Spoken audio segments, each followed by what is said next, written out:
Dear students and viewers, Assalamu alaikum. I welcome you all in my YouTube channel Zaid Chemistry. I am Sheikh Zul Islam, teacher of high school Shanu, and today we are going to discuss about the next topic, that is blood.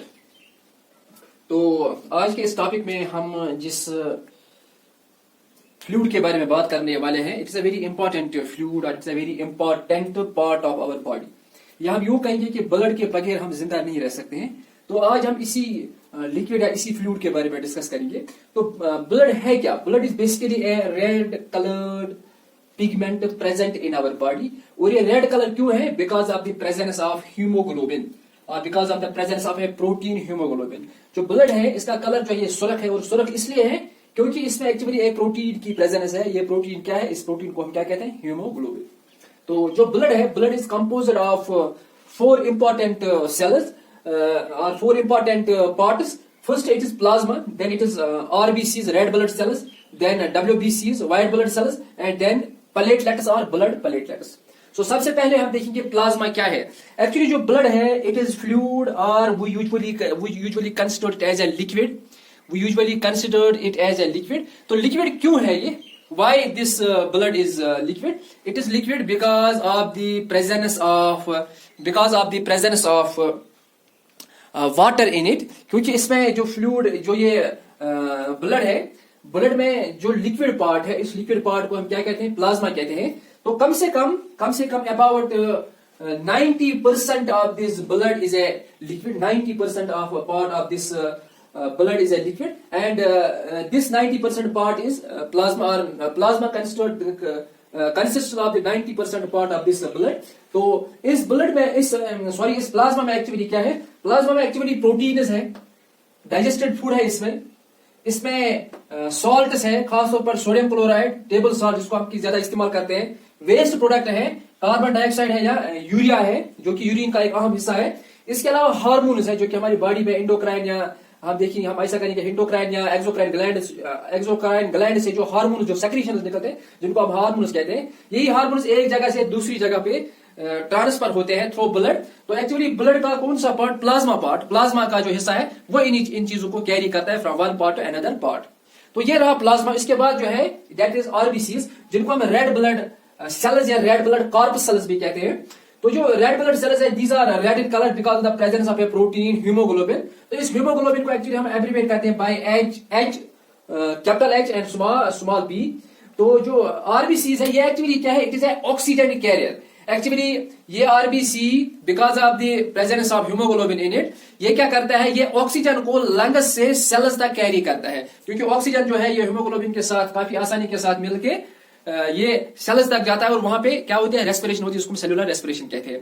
तो इसी दौरान क्या होता है? Respiration के दौरान carbon dioxide actually वहां जन्म लेता है, या कार्बन डाइऑक्साइड बनता है एज ए बाई प्रोडक्ट. और ये कार्बन डाइऑक्साइड जो है ये भी हीमोग्लोबिन के साथ मिलकर कार्बो ऑक्सी हीमोग्लोबिन बनाता है. तो ये वापस आता है कहां पे? तो ये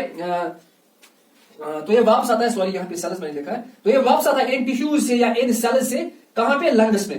तो लंग्स में फिर क्या होता है? जब हम एक्सहेल करते हैं, यानी हम जब सांस छोड़ते हैं, तो उसी के साथ जो हम सांस छोड़ी है एक्टिविटी कार्बन डाइऑक्साइड हमारी बॉडी से बाहर जाता है. तो कैसे जाता है उसके बारे में मैंने आपको पहले ही बताया है. जो आरबीसीज है, दे आर सर्कुलर और they are spherical in shape. तो एक्चुअली इनमें कोई न्यूक्लियर नहीं होता है, दे हैव नो न्यूक्लियर. तो इस वजह से क्या होता है? ये बॉडी में, इनका बॉडी में बनना, ये जल्दी बॉडी में बननी चाहिए. क्या हम ये कहेंगे कि हमारी बॉडी में एक ऐसा मैकेनिज्म है कि ये आरबीसी जो है ये जल्दी बन जाते हैं. और लगभग ये आरबीसी कितने महीनों तक?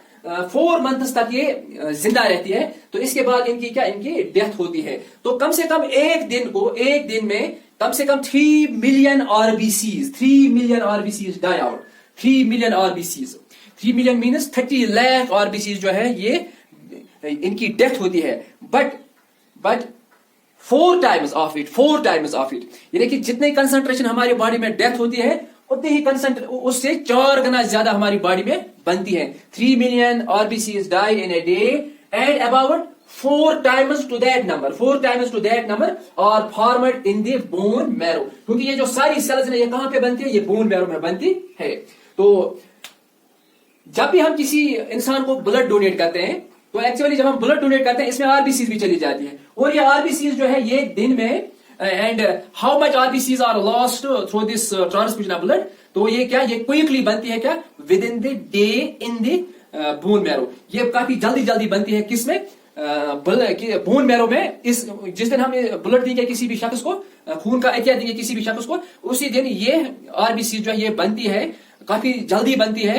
कहां पे, बोन मैरो में। तो कहां पे बनती है, ये बोन मैरो में बनती है। इसलिए खून का एहतियात जो है, ब्लड डोनेशन जो है, ये एक अहम फर्ज है और हमें इसको अदा करना चाहिए। If someone has a certain problem in a bone marrow, क्योंकि कुछ लोगों को क्या होता है कि उनको बोन मैरो का कैंसर होता है, वहां पे एक्चुअली आरबीसीज उनमें उतनी जल्दी नहीं बनती, तो उनको हम इंजेक्ट कर सकते हैं ऐसी आरबीसीज। तो लाइव आरबीसीज हम इनमें इंजेक्ट कर सकते हैं, तो उससे वो क्या, वो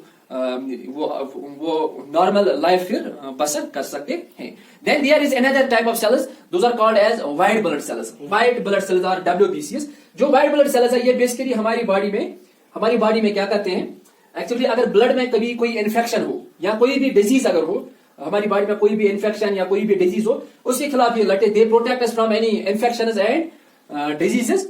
तो एक्चुअली ये क्या करते हैं, ये किसी भी जर्म को या किसी भी फॉरेन बॉडी को क्या करते हैं, एब्जॉर्ब करते हैं, इसको डिसॉल्व करते हैं।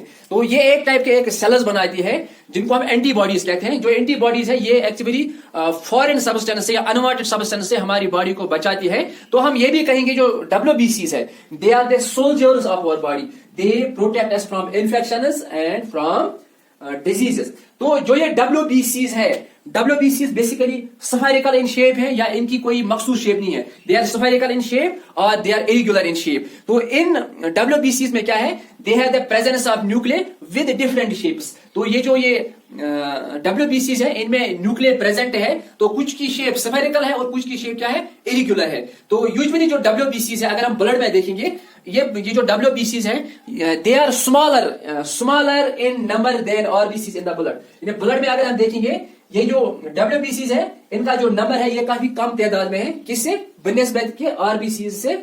कहां पे, ब्लड में। तो इसके बाद जो आखिर में है, जिनको हम प्लेटलेट्स कहते हैं, प्लेटलेट्स जो है ये बेसिकली स्मॉल फ्रेगमेंट्स हैं, small fragments with no nuclear and they are present in they are small और tiny fragments which are present in the bone marrow, they have no nuclear, इनके पास कोई न्यूक्लियर नहीं होता है। इसी वजह से जो प्लेटलेट्स है, प्लेटलेट्स भी काफी जल्दी बनते हैं, कहां पे, बोन मैरो में। अब अगर किसी को ये प्लेटलेट्स जो है, इनकी काउंट अगर किसी को डिक्रीज होता है, तो अक्सर बेशर अगर इस बंदे को कोई भी जख्म लगता है, तो जो उस जख्म से काफी ज्यादा खून इसको बहता है, वहां पे एक्चुअली प्लेटलेट्स जो है, प्लेटलेट्स क्या, ये कोगुलेशन या क्लॉटिंग ऑफ ब्लड करे। जब भी कोई किसी जगह हमें कट लगता है, हमें कोई जख्म लगता है, तो काफी खून बहता है। तो खून कुछ टाइम तक बहता है, इसके बाद ये खून फिर जम जाता है। क्यों जम जाता है, because of the presence of platelets in our blood. और जो प्लेटलेट्स है, ये प्लेटलेट्स बोन मैरो में बनते हैं, और ये टिनी फ्रेगमेंट्स है, छोटे छोटे हिस्से हैं इसके, और इनमें कोई न्यूक्लियर नहीं होता है। And these platelets they cause coagulation और clotting of blood whenever there is any sort of injury to we people. अगर कभी कभार कोई भी जख्म हमें लगे,